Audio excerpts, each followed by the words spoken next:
पर सिर्फ शांति कायम हो, लोग एक दूसरे के भाव विचारों को समझें, और यहाँ जो एक हमारे अंदर जो हमने एक वहम पाल के रखा है कि हम ये हैं, हम वो हैं, हम फलाना है ढिकाना है, ये वहम संपूर्ण जीवात्मा निकालें अपने अपने शरीर से। इससे तुम्हारा भला नहीं होगा, क्योंकि अगर आप उच्च पद पर हैं, आप बड़े अधिकारी हैं, आपके पास कोई बड़ा पद है, आप प्रतिष्ठित व्यक्ति हैं समाज में, और आपको अहंकार है, तो वो पद आपका मायने नहीं रखता। आपने उस पद की आड़ में कितनी जीवात्माओं की आत्मा को कष्ट दिया है, कितनी जीवात्माएं आपके कार्यों से प्रभावित नहीं हुई। आपने अपने इस पद की गरिमा को कहाँ तक कितनी जीवात्माओं के हित में ले जाके छोड़ा है, कितनी जीवात्माओं का आपने सही से जीवन पालन पोषण के विषय में सोचा है, कितनी जीवात्माओं के प्रति आपने अपना ये तन केसरिया एक दिन माटी में मिल जाएगा आपको ज्ञात है, फिर भी आपने किसी भी जीवात्माओं के प्रति अपना दयावान हाथ आगे नहीं बढ़ाया। किसी पानी में बहती हुई चींटी को कभी आपने पत्ता का सहारा देके बाहर नहीं निकाला, किसी के आप सहारा नहीं बने, आप अपने स्वार्थ भरे जीवन को जीते रहे।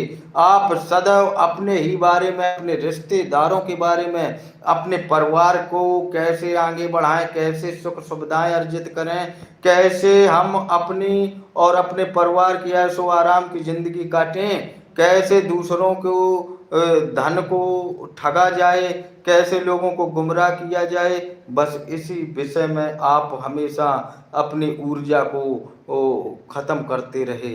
इसी भ्रम में कि इस माया रूपी देह और इस संसार में तुमने क्या कर दिखाया, कुछ नहीं। सिर्फ तुम 84 लाख योनियों के भागीदार जरूर हो गए, क्योंकि तुमने यहाँ आकर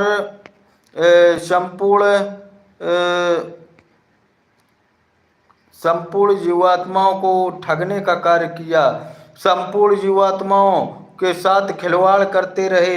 ईर्ष्या भावना मन में पैदा, तुम्हारे सदैव लोभ लालची लोगों का हित कैसे हो, सिर्फ अपने विषय में ही तुमने संपूर्ण जीवन यापन किया, लोगों के विषय में आपने कुछ नहीं सोचा। आज इसी के कारण आज हमारी आगे आने वाली पीढ़ी सब कुछ भूलती जा रही है। आज जो ये भारतीय संस्कृति का नाम विदेशों में होता था, आज जो ये झंडा गड़ा है संपूर्ण विश्व में, भारत के नाम का डंका बजता है, ये उन्हीं ऋषि मुनियों की देन है, हमारे पूर्वजों की देन है। अरे हमने कुछ नया किया हो तो बतलाओ। हमने तो जब से होश संभाला है तब से लोगों को सिर्फ हमने पागल बनते हुए इस धरा पर देखा है, हमने लोगों को सिर्फ गुमराह होते हुए देखा है, लोगों को ठगने का कार्य इस धरा पर किया जा रहा है, लोगों को 84 लाख योनियां भोगने पर बेबस किया जा रहा है।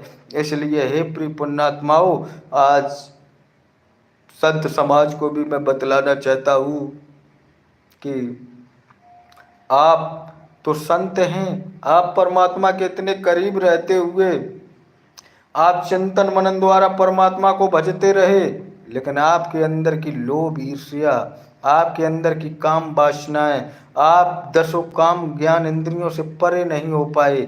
आप संत कहलाने लायक नहीं है समाज में। आप बड़ी विडंबना है, आपका दिखावा कुछ और है, आपके कार्य निमित्त कुछ और हैं, और अंदर भावना कि मन में राम बगल में ईटा, मन में राम बगल में ईटा, वो मिल जाए राम धमक देईटा। अरे आप तो मन में राम बगल में ईंटा दाबे फिरते हैं। अगर आपको कहीं राम मिल जाए तो आप तो उनको ईंटा मारने का, पत्थर मारने का कार्य करेंगे। अरे संत होकर भी आप संत होकर मर्यादित नहीं हैं, इससे बड़ा लज्जा का विषय और कुछ भी नहीं है। हे प्रिय पुण्यात्माओं, अगर आप